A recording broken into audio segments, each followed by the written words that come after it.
talk about the elements of an argumentative essay. Now, some of you have written persuasive already, and some of you aren't really familiar with the argumentative elements. But there's a big difference between an argument and persuasive, because persuasive is supposed to be where you convince somebody to agree with you, or you're trying to persuade somebody to believe something. An argumentative essay is when your reader agrees with you. You have convinced them, you have proven facts that has them agree with you and what you believe in. So on your worksheet and on your guided notes paper, there are a few vocabulary words. I would like you to define these. You'll get about 15 minutes. You can use cell phones, you can use a dictionary, you can use laptops, whatever you want to kind of jot down a short definition of these. In a little bit, we're going to go over them. Okay, so let's go ahead and let's go over these definitions with you. So a thesis statement is the part of an essay that states the author's opinion and lays out the support that he or she is going to use. So this is your main idea. This is your claim. This is where you decide what you're going to be arguing for, what you're going to agree with.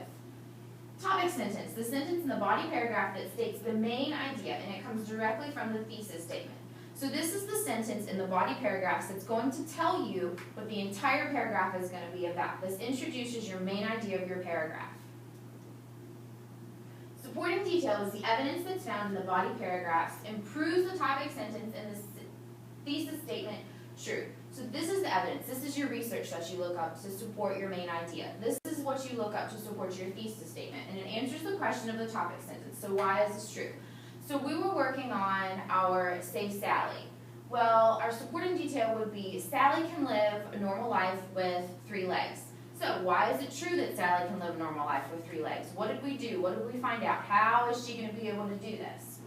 Our elaboration, or our fluff. This is the information in the body paragraph that clarifies the supporting detail and connects everything to the thesis and the topic sentence. And this answers the question of, what does this mean? So what does it mean that Sally can live a normal life with 3 legs? Why is she able to do this? What does it mean if I take her home and she has 3 legs? What are we going to be able to do with that? So this is the fluff. This is where you kind of connect everything together. Remember our s'more metaphor? Our melted s'more? When you spread it apart and you have that melted marshmallow and everything's just sticking together. So there's our fluff. I'll have my 2 volunteers to come up to the board. I'm going to give you a definition. And what you do next, you're going to turn around and whoever can swat the word first gets the point. Are you ready? Okay. The first sentence in the body paragraph that states the main idea of that paragraph. Good job. An essay that tries to convince the reader to agree with you. Okay. I read all the ones that I needed. Okay. The evidence in the essay that supports the main idea. 3-0. Okay. The part of the essay that makes up most of the body. Good job, Alex.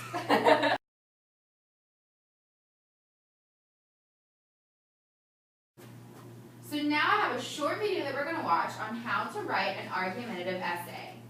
It's really cute, and I think you're going to like it. It's kind of funny, so please give a laugh at it. Argument essay, a la Schmo. Is Beaver's hair more awesome than Cousin It's? Should weekends be extended to 4 days instead of the measly 2 we currently have? Are dogs better than cats? City cats are better. No matter how you answer any of these questions, you're already in the thick of an argument. And hopefully you didn't tick off any cats in the process. They're unforgiving creatures. In writing, arguing has nothing to do with the decibel level of your voice. You're wrong. An argument essay persuades your readers to make a change. This change could be a mental change, a different way of thinking, or an actual change in a policy or practice. It's wide open. Here's a classic example. I'm 16 years old and I just got my driver's license. Therefore, I'm clearly more than capable of driving your new Porsche Turbo. Try saying that to one of your parents and he or she will probably say, yeah, right. But give them evidence and support your claim. Show them how you can drive in reverse in a straight line for 100 feet, and parallel park a Hummer into a parking spot meant for motorcycles, and you just might succeed in changing their mind. So when you're presenting an argument, your reader must see things from your point of view. You can't let them just brush it off because they don't agree with you right off the bat. It's on you to persuade them by providing support for your arguments and effectively shooting down any potential counter-arguments. All through it, keep your tone civil and polite, or your reader will talk.